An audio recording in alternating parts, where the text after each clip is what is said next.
નમસ્કાર. એમક્યુ શાળા તરફથી દરેક વિદ્યાર્થીઓનું હાર્દિક સ્વાગત કરું છું.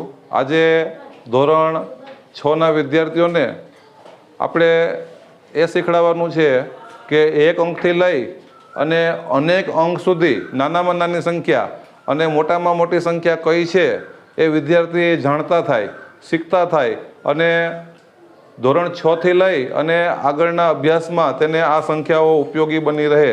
કારણ કે કોમ્પિટિટિવ એક્ઝામ સુધી પણ આ બધી વસ્તુઓ પૂછાય છે. તો વિદ્યાર્થીઓને અમે પાયામાંથી જ આ વસ્તુ શીખવાડીએ છીએ કે જેથી કરીને આવાવાળા સમયની અંદર ગણિતની અંદર એ વિદ્યાર્થીઓને કોઈ પણ જાતની તકલીફ ન રહે એના માટે અમે શીખવાડીએ છીએ. તો દરેક વિદ્યાર્થીનું ધ્યાન, મન, મગજ બધું અહીંયા લગાડી દો અને એમક્યુના વિદ્યાર્થીઓ તમે પણ અહીંયા બોર્ડ ઉપર ધ્યાન આપો જેથી કરીને તમને પણ એ સંખ્યાઓ આવી જાય. તો અહીંયા જો એક અંકની અહીંયા નાનામાં નાની સંખ્યા એક અંકથી લઈએ આપણે, નાનામાં નાની સંખ્યા ને અહીંયા મોટામાં મોટી સંખ્યા.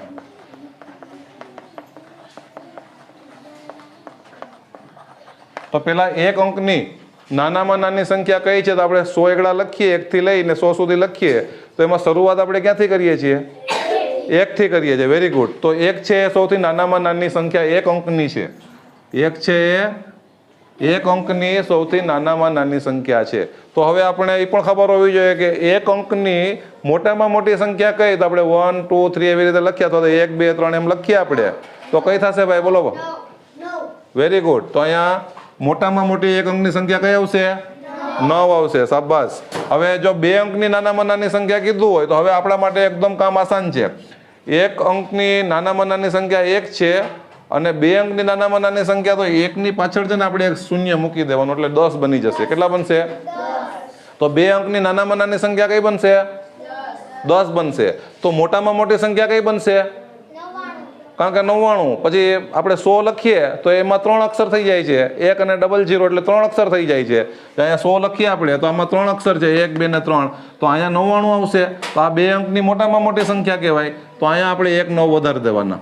અહીંયા લખી નાખીએ આપણે તો 1 9 વધારી દેવાના એટલે અહીંયા 99 બની જશે. તો એક અંકની નાનામાં નાની સંખ્યા 1 અને મોટામાં મોટી સંખ્યા 9. એવી રીતે બે અંકની નાનામાં નાની સંખ્યા 10 અને મોટામાં મોટી સંખ્યા 99. હવે 3 અંકની તમને કીધું હોય તો તમારે બીજું કાંઈ નથી કરવાનું. આ 10 છે એની પાછળ એક 0 વધારી દેવાનું એટલે 100 બની જશે. તો 3 અંકની નાનામાં નાની સંખ્યા કઈ બની ગઈ? 100. અને મોટામાં મોટી સંખ્યા કીધું તો 1 9 અહીંયા વધારી દેવાનું. આ 99 જે છે એની પાછળ એક 9 મૂકી દેવાના એટલે 3 વખત 9 લખવાના તો 999. હવે 4 અંકની તમને નાનામાં નાની સંખ્યા કીધું હોય તો આપણે તો એક 0 વધારી જ દેવાનું છે. તો અહીંયા 100 હતા 3 અંકમાં તો 4 અંકમાં કેટલા થઈ ગયા? 1000 થઈ ગયા. બરોબર. તો 4 અંકની નાનામાં નાની સંખ્યા કઈ? કોઈ તમને પૂછે કે 4 અંકની નાનામાં નાની સંખ્યા કઈ? જોરથી બોલો. Very good. હવે મોટામાં મોટી સંખ્યા કીધું હોય તો 1 9 પાછું અહીંયા વધારી દેવાનું છે. 4 વખત 9 લખવાના છે. તો અહીંયા આપણને 4 અંકની મોટામાં મોટી સંખ્યા કઈ મળી આપણને? બોલ બેટા. Very good. 9999. બરોબર. હવે તમને એમ કીધું કે આપણે 5 અંકની નાનામાં નાની સંખ્યા તો ફરી વખત અહીંયા એક 0 વધારી દેવાનો. અહીંયા 5 અંક એટલે કે અહીંયા 4 શૂન્ય આવશે ને એક 1 છે એટલે 5 અંક થઈ ગયા. તો આ કેટલા સંખ્યા કઈ સંખ્યા બને છે? જો અહીંયા ગણો એકમ, દશક, 100, 1000 ને 10000. તો 10000 છે એ 5 અંકની નાનામાં નાની સંખ્યા છે. એવી રીતે 5 અંકની મોટામાં મોટી સંખ્યા કીધું હોય તો આપણે 5 વખત શું લખવાના? 9 લખવાના. એટલે કે અહીંયા 99999. હવે તમને 6 અંકની નાનામાં નાની સંખ્યા કીધું હોય તો અહીંયા 5 0 કરી નાખવાના. બરોબર. હવે અહીંયા આપણે આ રીતે અલ્પવિરામ કરો એટલે સીધા 1 લાખ મળશે આપણને.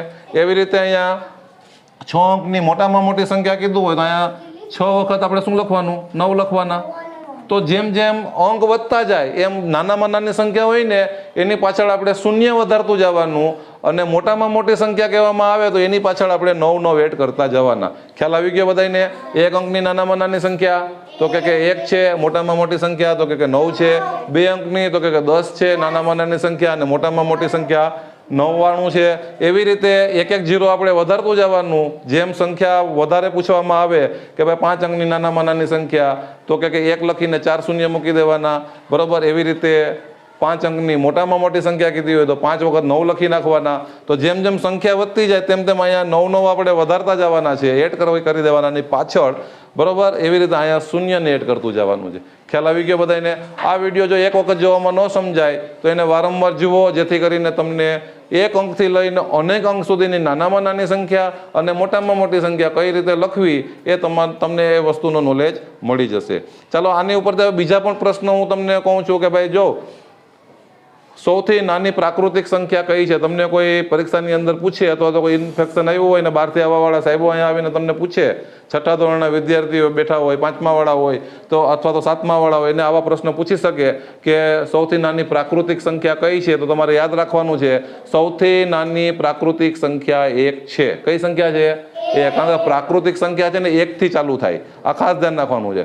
તમને જો એવું પૂછવામાં આવે કે સૌથી નાની પૂર્ણ સંખ્યા કઈ છે, તો પૂર્ણ સંખ્યા છે ને 0 થી ચાલુ થાય છે, 0 થી ચાલુ થાય છે. ક્યાંથી ચાલુ થાય છે?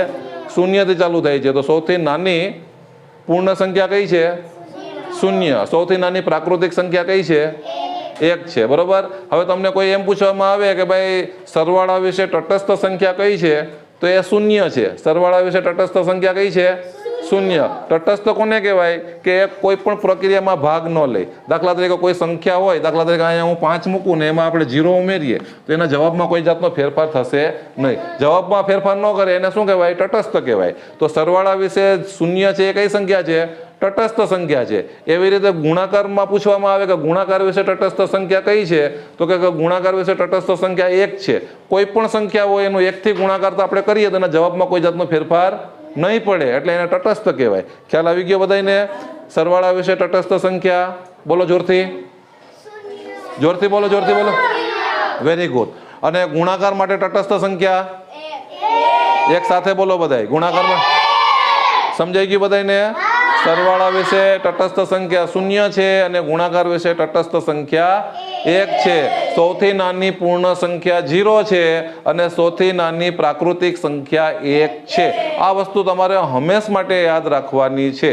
જો તમને અમારો વિડીયો ગમે તો એને લાઈક કરો, શેર કરો અને સબસ્ક્રાઇબ કરો, જેથી કરીને આવા નવા વિડીયો અમે બનાવશું જેમના નોટિફિકેશન તમને મળતા રહેશે. અને તમને જો અમારો વિડીયો ગમે તો તમારા ભાઈ દોસ્તને પણ તમે શેર કરો, જેથી કરીને એ વિદ્યાર્થીઓ પણ આ ટાઈપના દાખલા શીખતા થાય. ચાલો અહીંયા સુધી રાખીએ.